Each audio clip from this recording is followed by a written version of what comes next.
항상 그라운드를 뛰고 뒹굴어야 하는 그들. 그런 만큼 부상은 그들을 항상 꼬리처럼 따라다닌다. 문제는 얼마나 빨리, 얼마나 제대로 재활하느냐 하는 것인데, 재활을 얼마만큼 잘하느냐에 따라 선수 생명의 길이가 결정될 만큼 재활은 선수들에게 없어서는 안 될 중요한 것이다. 지금부터 운동선수들의 든든한 지킴이, 선수 재활 트레이너에 대해 자세히 알아보자.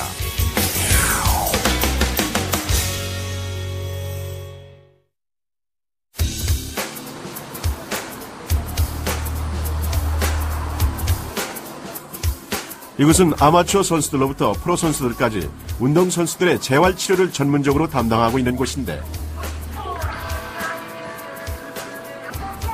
이곳에선 선수들의 체력 관리는 물론 운동 손상 방지, 스포츠 재활 등의 업무가 모두 이루어지고 있다. 일반적으로 선수 트레이너라는 개념을 이제 근원을 찾아보기 위해서는 이제 스포츠 선진국이라고 볼 수 있는 미국의 예를 먼저 생각을 해봐야 될 필요가 있는데요. 미국에서 이제 선수 트레이너들의 모임이 이제 나타라는 조직이 있는데, 그 조직에서 선수 트레이너를 개념적으로 정의한 게 50년 정도 역사가 지났습니다. 국내의 경우에는 이제 선수 트레이너라는 직업 자체의 성격이 만들어지기 시작한 건 1982년도에 프로야구가 출범을 하면서부터 시작이 됐고요. 정식적인 그 직무 규정이 되기 시작한 부분들은 이제 8688 아시안 게임이나 그 올림픽 게임을 거치면서 구체화되기 시작했습니다. 스포츠 산업이 발달하고 스포츠가 사람들의 주요 관심사가 되면서 재활 트레이너 또한 새로운 직업으로 자리 잡게 된 것인데, 우리나라도 국제적인 대회를 개최하면서 재활 트레이너에 대한 개념이 다시 한번 자리 잡게 된 것이다.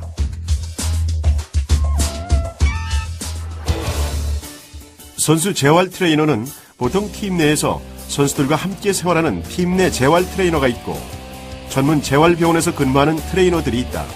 각자 모습은 다르지만 이들이 맡은 역할은 비슷하다.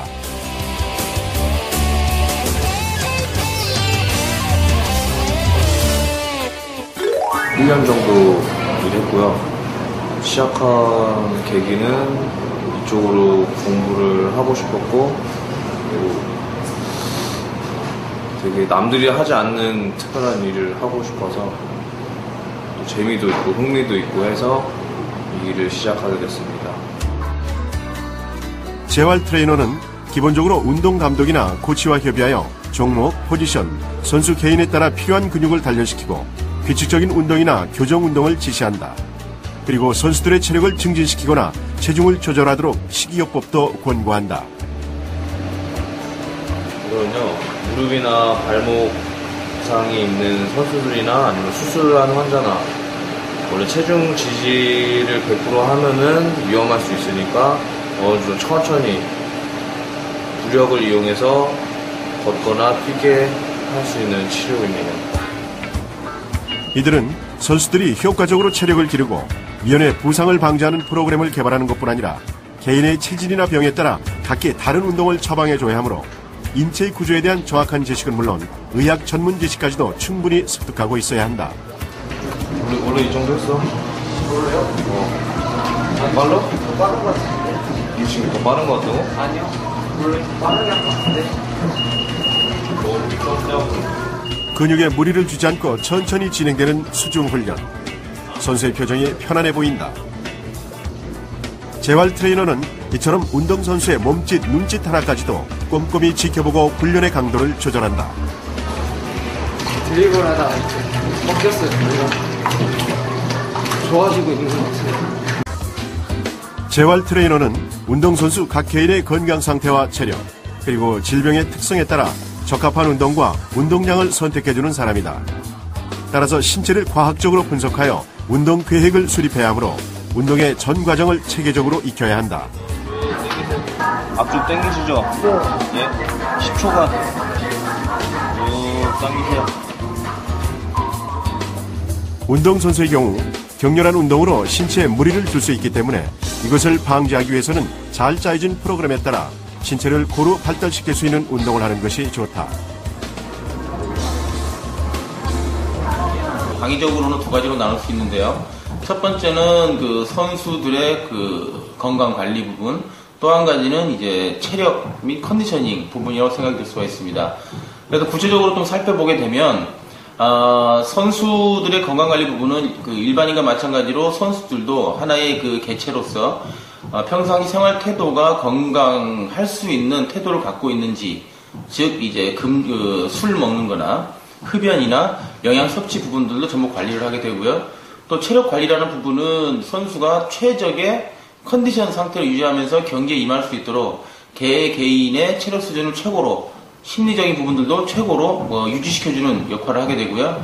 또 한 가지는 선수들이 그 스포츠에 참가함으로 해서 어쩔 수 없이 나타나는 게 운동 손상이라고 볼 수가 있는데요.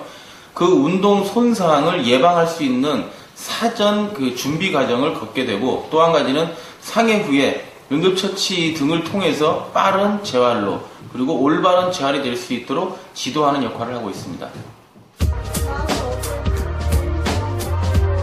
선수들이 경기장 안에서 최고의 몸 상태에서 경기를 할 수 있도록, 그리고 선수들이 다쳤을 때 빨리 조치를 취해 부상 정도를 최소화할 수 있도록 하는 게 재활 트레이너의 임무.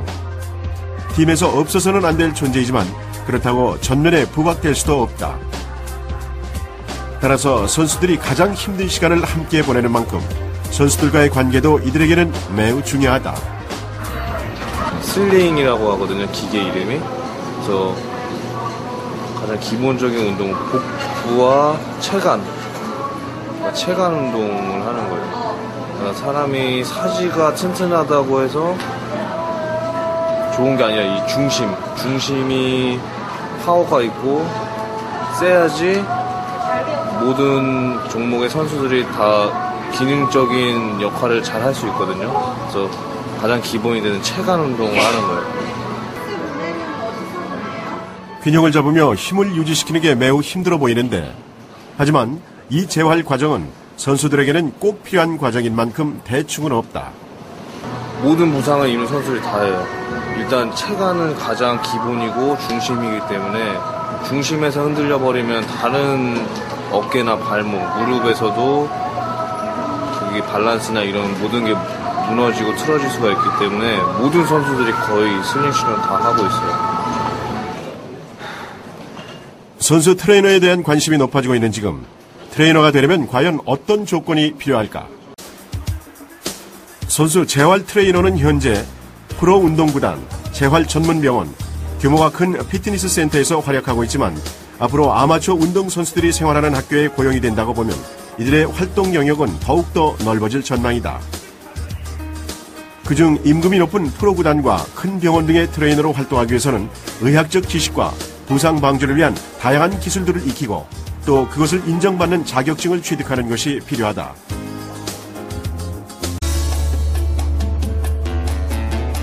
선수들과 함께 하루를 시작하고 또 하루를 마감하는 재활 트레이너들, 그들의 하루는 과연 어떤 모습일까?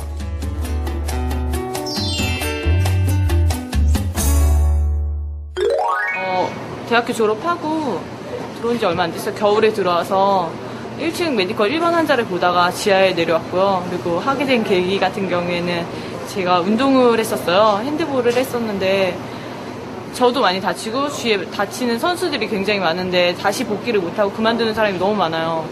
그래서 그런 걸 보다가 나도 재활을 해서 그런 사람이 조금 더 없었으면 좋겠다 하고 이런 일을 처음에 생각하고 시작하게 됐어요. 진희 씨 역시 선수 생활을 했었고 또 부상당한 선수들의 아픔을 누구보다 잘 알기에 그녀는 선수 한 명 한 명에게 마음을 다해 치료한다.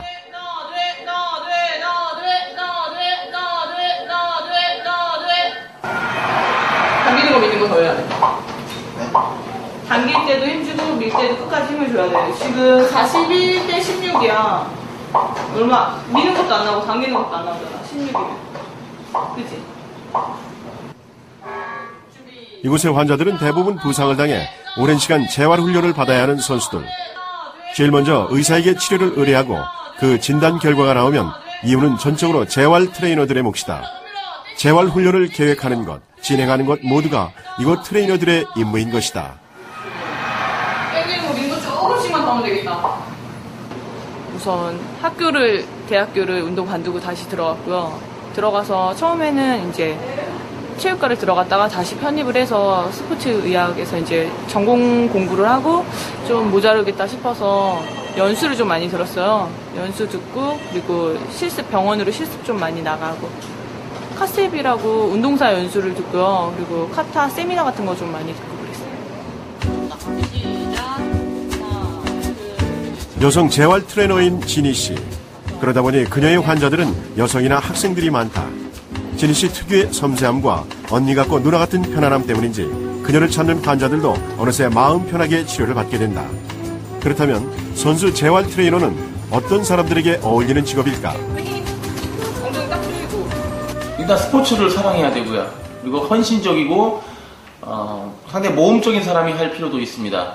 선수 트레이너는 그 팀 내에서 감독과 선수와 그다음 구단의 그 가교 역할을 하는 사람들로서 대화의 채널이 돼야 됩니다. 다시 말해서 많은 사람의 아픔을 한 사람이 받게 되는 경우가 많습니다. 이런 의미로 인내심도 많아야 되고요. 그리고 어떤 그 상황들에 대한 자기 해결 능력도 상당히 높아야 될 걸로 생각이 듭니다. 기본적인 지적인 부분이나 실기적인 부분 능력들은 배워서 할 수 있는 부분들이지만 이런 마음가짐들은 그 소양에 포함되는 부분이어서 만약 AT를 준비하시는 분들이 계시다면 본인 스스로가 스포츠 사랑하고 선수들을 위해서 헌신하고자 하는 마음이 충분할 때 도전을 하실 필요가 있을 거로 생각이 듭니다. 어린 나이에 부상을 당해 힘들어하는 선수들을 보면 남일 같지 않다는 진희 씨. 그 고통과 두려움을 누구보다 잘 아는 그녀에게 매순간 최선을 다한다. 더 당겨야 돼. 그러려면 배에 힘을 꽉 주고 엉덩이를 쪼여야 돼. 상체가 같이 이렇게 넘어가는 건 아니야. 그럼 중심 안 잡히겠지. 상체 보죠. 발목만 움직여. 보이죠? 이 무릎 잡고 돌아가자.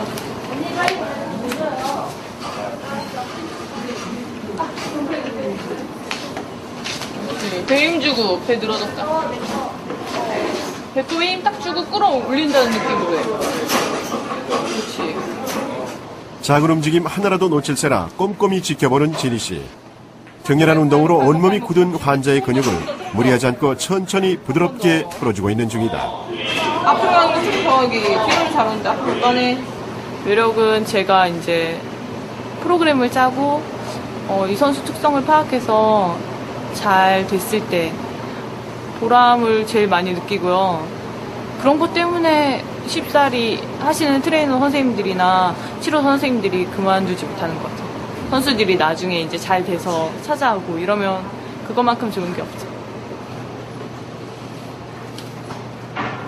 환자에게 편안하고 다정한 재활 트레이너가 되는 것도 중요하지만 치료를 위해서는 때로는 호랑이 선생님이 돼야 한다. 근육에 수축할 시간을 줘야지. 환자가 힘들어하고 그만두고 싶어해도 오로지 환자의 치료를 위해서 엄격하게 프로그램을 진행해야만 하는 것이다. 펴서 멈췄다가 천천히 오기. 이거는 이제 중력 부하 없이요. 저희가 근력 운동을 하고 싶잖아요. 레그 스테이션이나 컬을 하고 싶잖아요. 그러면 슬링이라는 기구를 이용해서 중력은 이렇게 쏟아지니까 부하를 아예 없애고 레그 스테이션을 하고 있는 중이에요. 그러면 대퇴사두근이 강해지죠. 근육이 수축하니까. 때로는 선수들이 다친 후 회복이 안 된 상태에서 무리를 해서 나갈 때가 있다.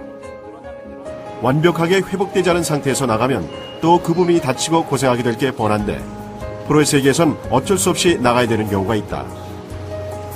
진희 씨는 그때처럼 안타까울 때가 없다고 한다. 이제 이 운동 정도는 괜찮아서 꾸준히 했었는데 어느 날 갑자기 아프다 그러면 좀 많이 다시 프로그램을 낮추고 이럴 때 많이 힘들어요. 재활이라면 프로 선수들을 떠올리기 쉽지만 꼭 프로 선수만을 대상으로 하는 것은 아니다. 최근엔 레포츠 인구가 폭발적으로 확산되면서 일반인들에게도 친숙한 단어가 됐다. 따라서 재활 트레이너는 활동 영역에 따라 어느 정도 차이가 있다.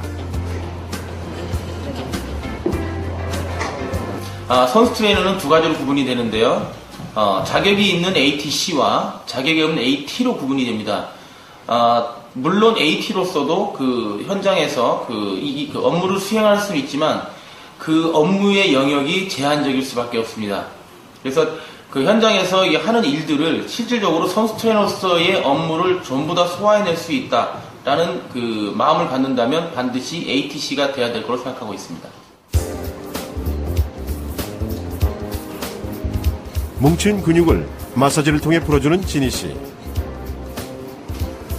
재활 분야에 대해 학교에서 누구보다 열심히 공부한 그녀지만 이론과는 달리 실제 현장에서 느끼는 이 일은 훨씬 더 어렵기만 하다.